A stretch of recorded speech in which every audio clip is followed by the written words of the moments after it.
Raw Truth Stories of Female Infidelity may contain explicit and questionable content.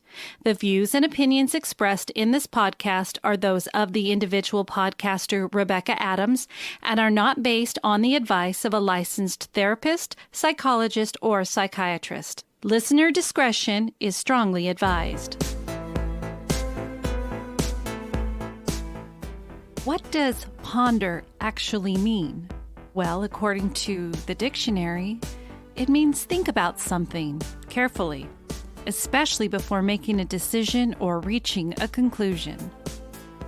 Well, as you know, on the Raw Truth Stories of Female Infidelity podcast episodes, we allow women to share their stories in a non-judgmental way about why they stepped out of their relationships. But there are so many other interesting topics that we all need to learn from and not to judge right away. So let's talk about it now. Let's ponder.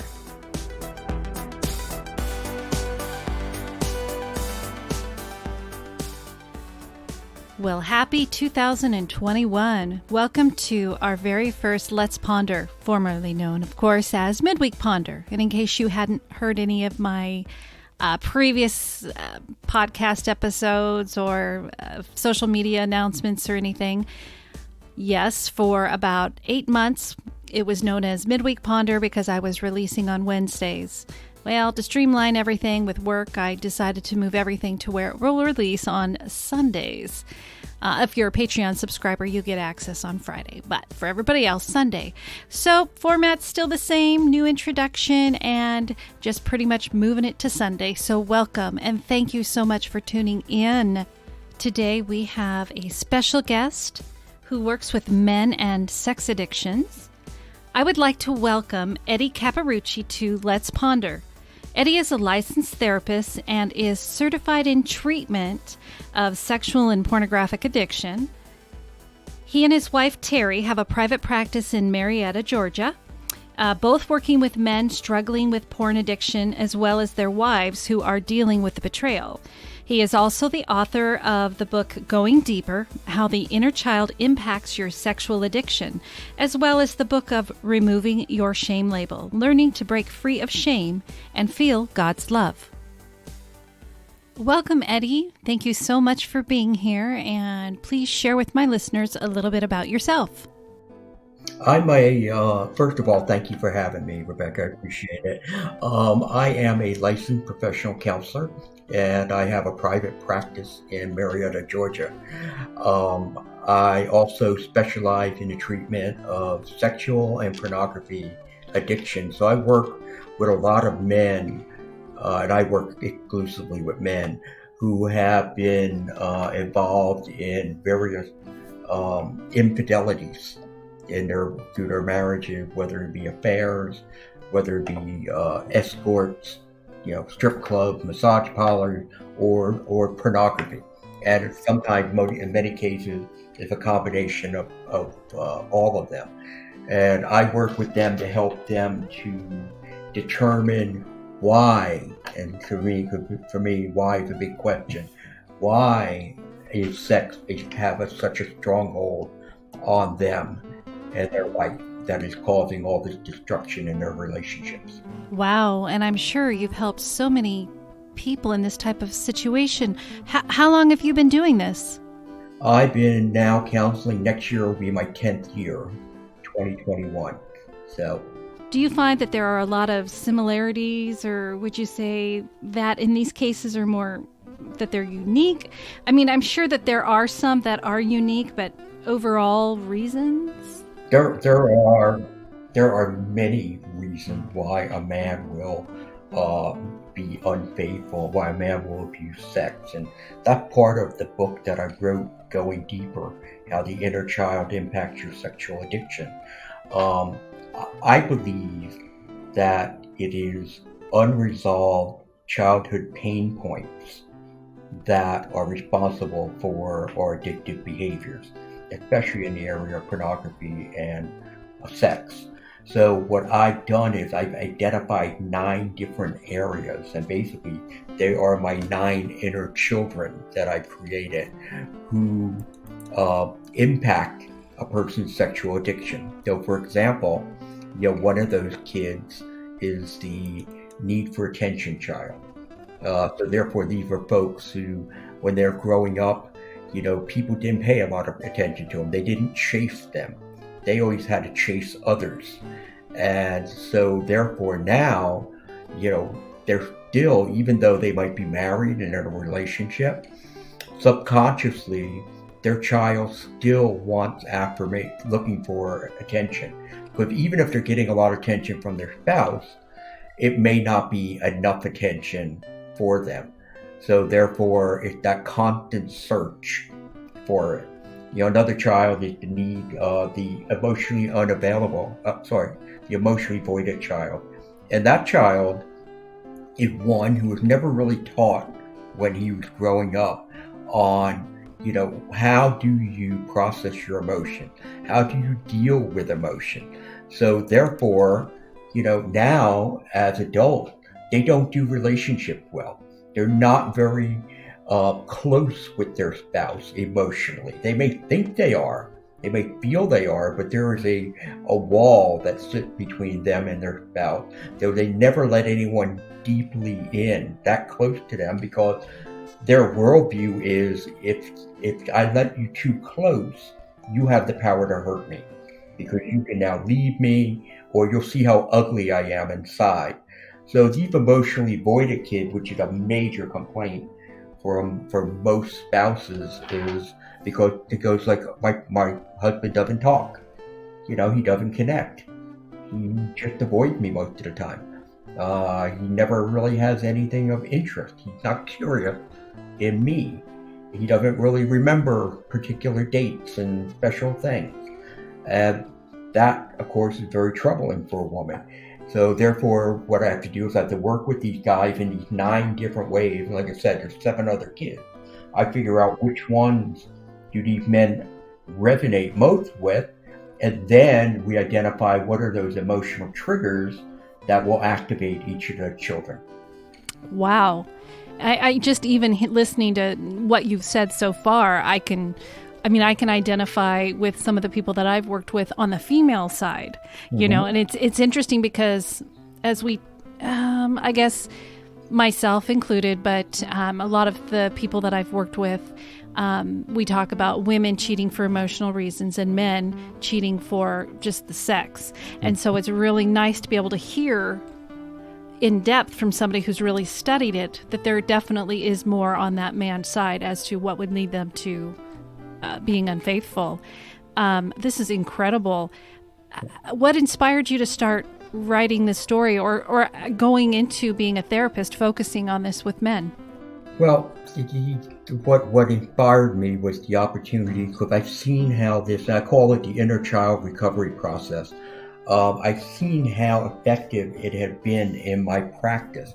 So therefore, what I wanted to do was bring it out to the masses and give people who may not have a certified sex porn addiction counselor in their geographic area, give them the opportunity to be able to have access to this type of information. Because there aren't that many of us, those guys and women who are certified in this area. And that's one of the things I get all the time. So, but since the book came out in February, and again, I'm here in Georgia and I counsel here in Georgia, but I've been getting calls from people not just throughout the country, and I mean throughout the country, as far as Hawaii, the North, the Dakotas, everywhere. But I've also been getting calls from all over the world of people who they picked up the book and they're like, whoa, this is great. I want more information. But the thing is, there are no other people out there who are doing inner child work for them. So I'm actually in the process right now of putting together a training program where we're hoping to train over 100 different clinicians on the inner child recovery process. Because the need is strong. Wow, yes. That is amazing that you're reaching so many people in just 6 months. I mean, that's got to feel good that you're making such a big difference. I mean, personally, feeling good.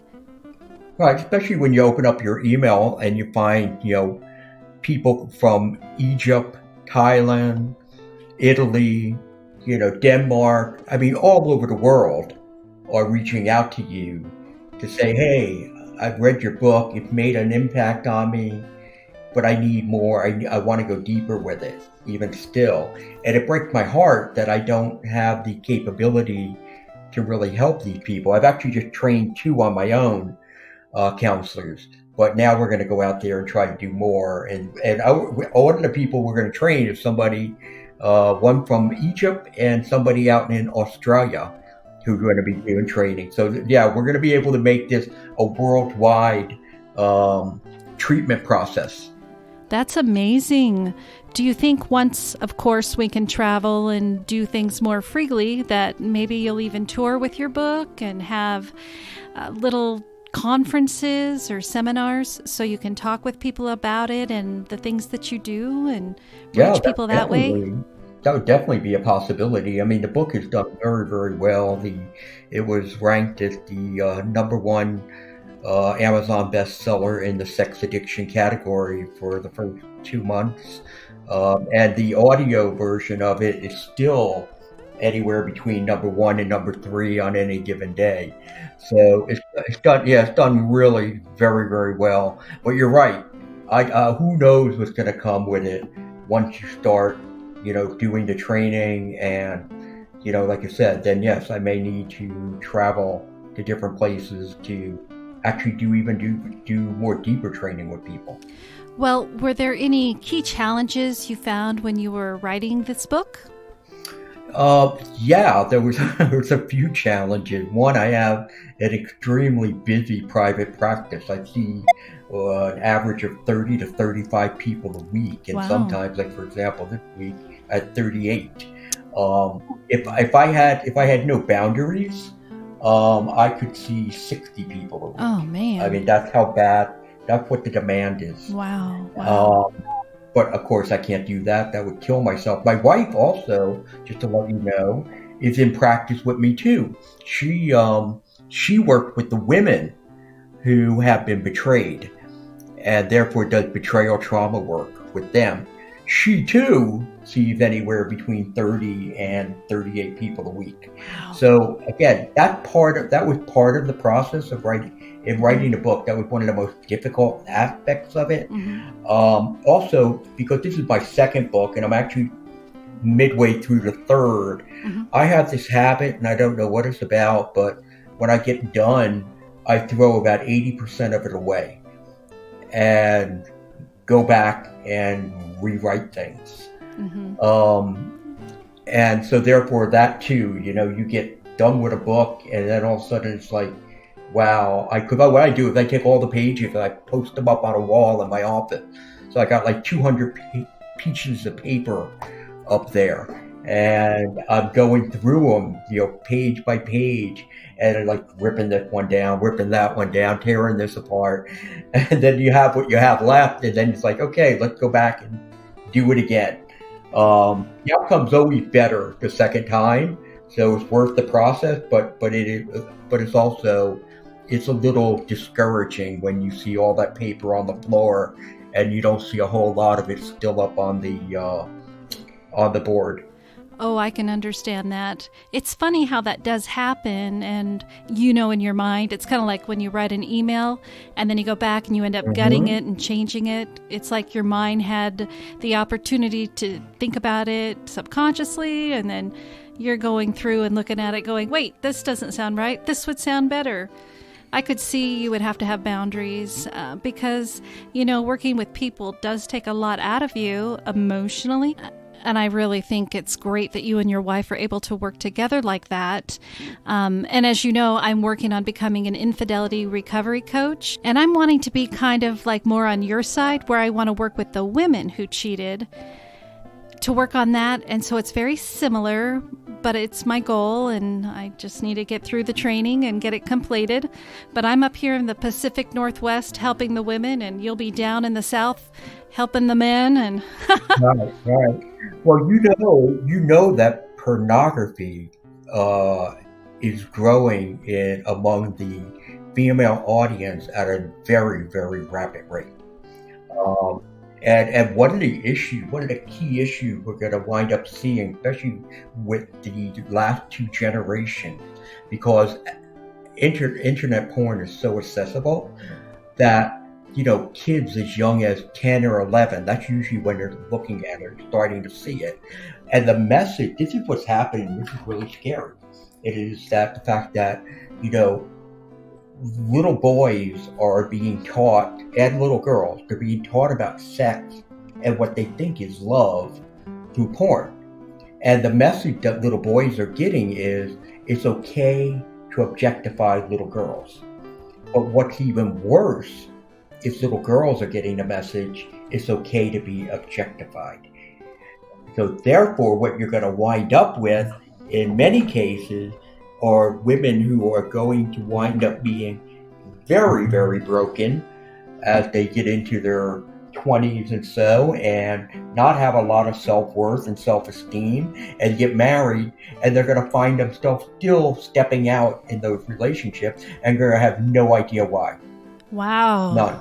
That is interesting. That is amazing. Yeah. And it makes total sense. I can completely see it, because it's funny. That's one of the questions that I kind of ask people when the husbands come to me and say my wife was cheating. I will ask, how was her childhood growing up? How were the relationship with the parents? And I even ask, how old they were when they became sexually active. A lot of them will admit that they were promiscuous at a young age. Right.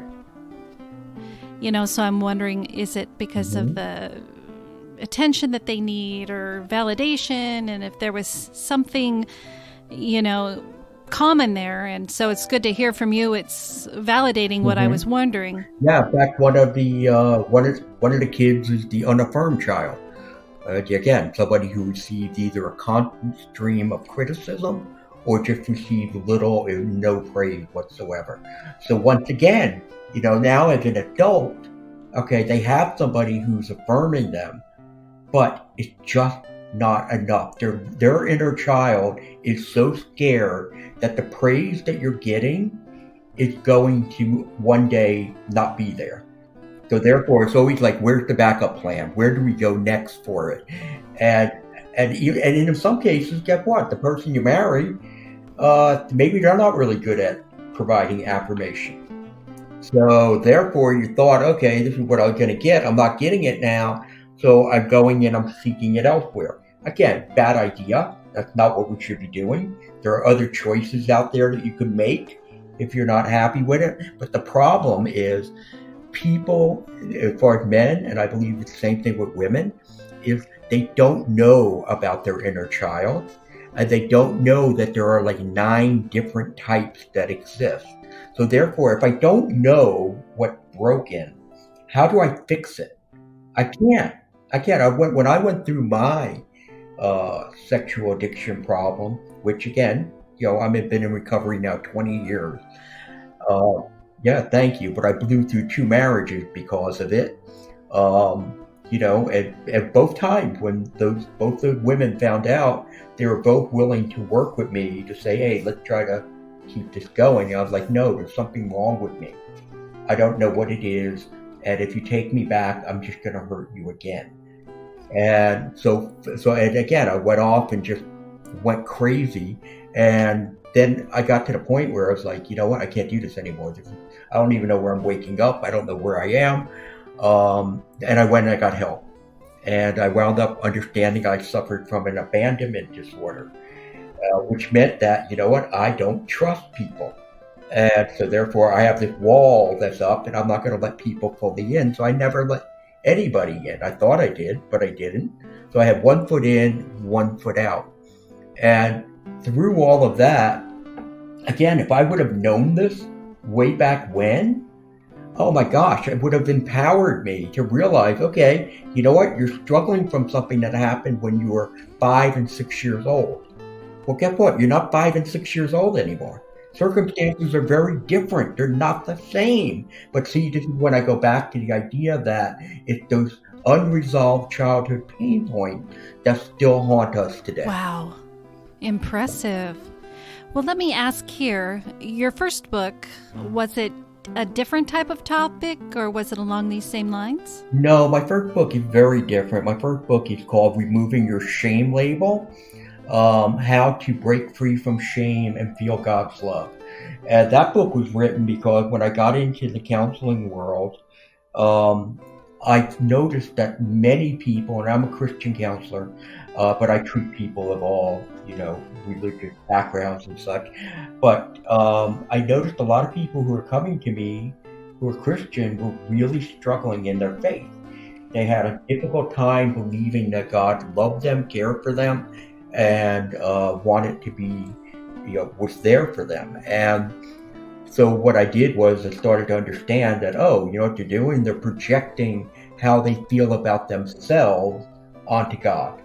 And they're saying, hey, guess what? I'm not a good person, therefore God must think I'm not a good person. So that whole book was based on that. How do you remove that shame label, and how do you now become, how do you now wear the label of I am the prince or the princess of a king? I'm almost in tears just listening to you talk about that. It's a hard subject, Rebecca. Let me tell you, there are so many people. I never knew the extent of the people who, again, they profess, hey, I'm a Christian. They go to church, but yet they feel God does not accept me. God looks at me and he is so ashamed of me. And they could not be more wrong. They could not be more wrong. Exactly. I want to thank you so much for all this wonderful information. I know that my listeners are definitely going to benefit from this, and I wouldn't be surprised if some of them come knocking on your door or ordering your book. Hey, let me say this to you, right? Everybody who reaches out to me, and I'm telling you, everybody, and I turn away about 10 people a week, but I respond to every person, and I try to find them help. I do not just sit there and just say, oh, forget it, ignore.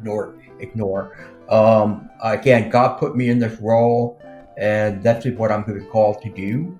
So if people want to knock on my door, they can knock on my door. I may not be able to see them, but I will try to point them in the right direction of where they can start to get the help that they really need. You have such a good heart. So how can people find you? Okay. Where are your books, your website, all of that? The website is www.innerchild- got to put that dash in there, innerchild-sexaddiction.com. And there you can find the book, you can find everything about the inner child process and what's involved in it. I actually even have an online program if people want to go and purchase that. And I set it up because I so much want people to get experience with this and to help them, that I've set it up for what it would cost to see me for 3 sessions. I didn't want to, I'm not milking people, I'm looking for people to get help. The other thing is they can reach me at edcappa.com, that's EDCAPPA at gmail.com, I'm sorry, so it's edcappa at gmail.com. And that's about it. And I'll tell you the other thing you brought up real fast is you said about women. This book, even though I wrote it toward a male audience because that's who I work with, every woman who's read this book, and all the spouses do, they all say to me, you know what, this could have been all written for women who are struggling also. Absolutely. I can understand that. It's very, very helpful. Because even for myself and my own past, it's like, oh my gosh, these really bring out some really good points from the things that you've said. So what I'll do is make sure that all this information is on my episode notes and my website and my blog, so that my listeners will have the resources to be able to find you easily. And hopefully you'll be able to help them if they reach out to you. And there's a lot of people that could certainly use your help, and they will come to me, and I don't always have the answers because I'm not a specialist or certified. I'm a podcaster, with history and infidelity.